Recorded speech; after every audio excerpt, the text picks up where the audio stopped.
আসসালামু আলাইকুম, আমি মিষ্টি। আপনাদের সবাইকে ওয়েলকাম জানাচ্ছি মিষ্টি রান্নাবান্নায় আরও একটা রেসিপি দেখার জন্য। আজকের এপিসোডে তৈরি করে দেখাবো 4 ডিমের ভ্যানিলা স্পঞ্জ কেক রেসিপি। আশা করছি বরাবরের মতো আজকের এই রেসিপিটি আপনাদের ভালো লাগবে।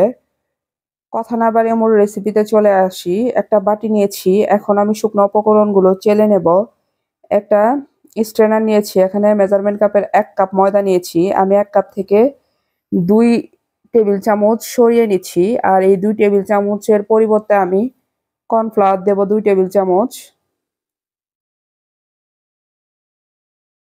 তো কর্নফ্লাওয়ার দিচ্ছি 2 টেবিল চামচ। গুঁড়া দুধ 1/4 কাপ। আপনারা চাইলে স্কিপ করতে পারেন, তবে গুঁড়া দুধটা দিলে এর টেস্ট দ্বিগুণ বেড়ে যায়। Baking powder 1 teaspoon, baking soda 1/2 teaspoon, লবণ 1/3 টিস্পুন অথবা 1 চিমটি। এখন খুব ভালো করে চেলে নেব। আর আমি এটা অফ স্ক্রিনে 2 থেকে 3 বার চেলে নিয়েছি। আপনারা অবশ্যই ভালো করে চেলে নেবেন। আর একটা হ্যান্ড বিটারের সাহায্যে আমি ভালো করে মিক্স করে নিচ্ছি। পরবর্তী স্টেপে আসি। আমি রুম টেম্পারেচারে 4টি ডিম নিয়েছি, তবে আমি ডিমের হলুদ অংশটা সেপারেট করে নিয়েছি। এখন সাদা অংশটা বিট করে নেব। তো প্রথমে লো স্পিডে বিট করে নিচ্ছি। যখন ফোম ক্রিয়েট হবে এই পর্যায়ে এসে আমি চিনি দিচ্ছি। 3/4 কাপের অর্ধেক করে দিচ্ছি, 2 ধাপে দেব। তো ফোম ক্রিয়েট হয়ে গিয়েছে, এখন আমি বাকি অর্ধেকটা দিচ্ছি। তো 2-3 ধাপে চিনিটা দিলে সুন্দরভাবে গলে যায়। আর দেখতেই পাচ্ছেন মাশাআল্লাহ কতটা সুন্দরভাবে ফোম ক্রিয়েট হয়ে গিয়েছে। তো আমি একটা স্প্যাচুলার সাহায্যে চারপাশের অংশগুলোকে মাঝখানে এনে দিচ্ছি। তো আপনারা মিষ্টির পরিমাণ বেশি খেলে 1 কাপও দিতে পারেন। তো আমি 3/4 কাপ দিয়েছি। তো খুব ভালো করে বিট করে নিতে হবে। তো অনেকে চিনিটা ভালোভাবে বিট করে নেন না, এতে করে কেক ভেজা ভাব থাকে। অবশ্যই ভালো করে বিট করে নিতে হবে। তো এরই মাঝে বিট করে নেওয়া হয়ে গিয়েছে, এখন হলুদ অংশটা দিচ্ছি। আর এটা জাস্ট 20 সেকেন্ড আমি বিট করে নেব।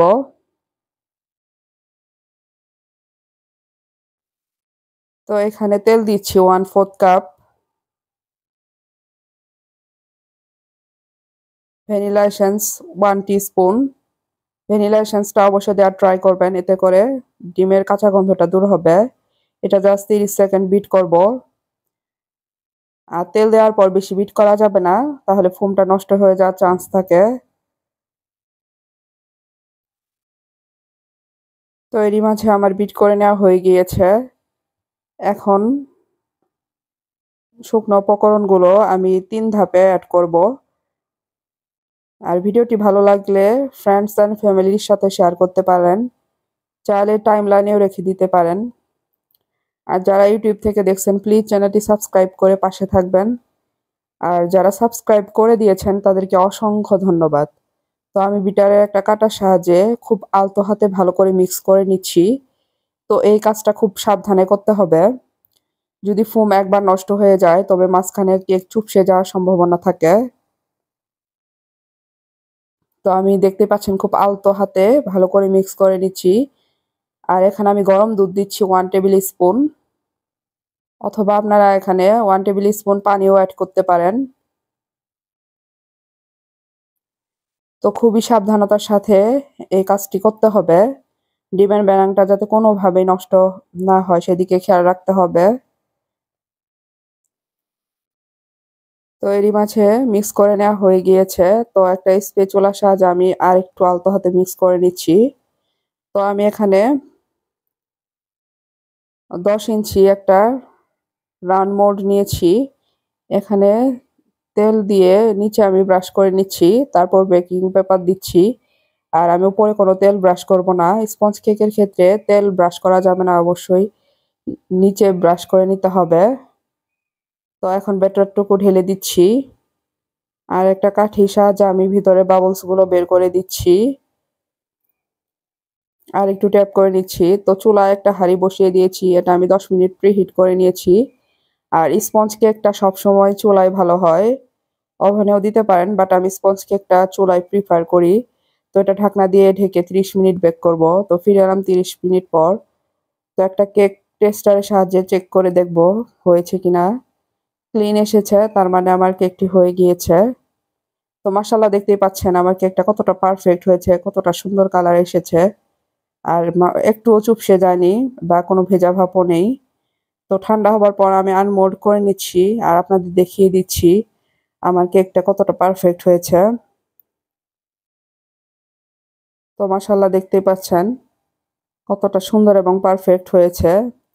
আর আমি যে মেজারমেন্ট গুলো বলে দিয়েছি আপনারা স্টেপ বাই স্টেপ ফলো করলে আশা করছি এরকম পারফেক্ট হবে। তো দেখতে পাচ্ছেন মাশাআল্লাহ কতটা স্পঞ্জি হয়েছে আর কতটা বড় হয়েছে সাইজে, আর একটু চুপসে যায়নি। তো আমি এটা কেটে নিচ্ছি। আমি ৩টা স্লাইসে কেটে নেব। আপনারা চাইলে ৪টাও করে নিতে পারেন। তো এই তো তৈরি হয়ে গেল আমার ৪ ডিমের ভ্যানিলা স্পঞ্জ কেক। আর এটা হুইপ ক্রিম দিয়ে ডেকোরেশন করলে বার্থডে কেক তৈরি করে নেওয়া যায়। আর আমি ফ্রস্টিংটা শেয়ার করলাম না, জাস্ট আমি কেকের বেসটা আপনাদের সাথে শেয়ার করলাম। আশা করছি আপনাদের ভিডিওটি ভালো লেগেছে। আর আমার সাথে যারা তখন ভিডিওটি দেখেছেন সবাইকে অসংখ্য ধন্যবাদ। আমার জন্য দোয়া করবেন, নিজের প্রতি সবাই যত্ন নিবেন, পরিবারের প্রতি যত্ন নিবেন। ভালো থাকবেন সবাই। Tata and take care. আল্লাহ হাফেজ। আসসালামু আলাইকুম।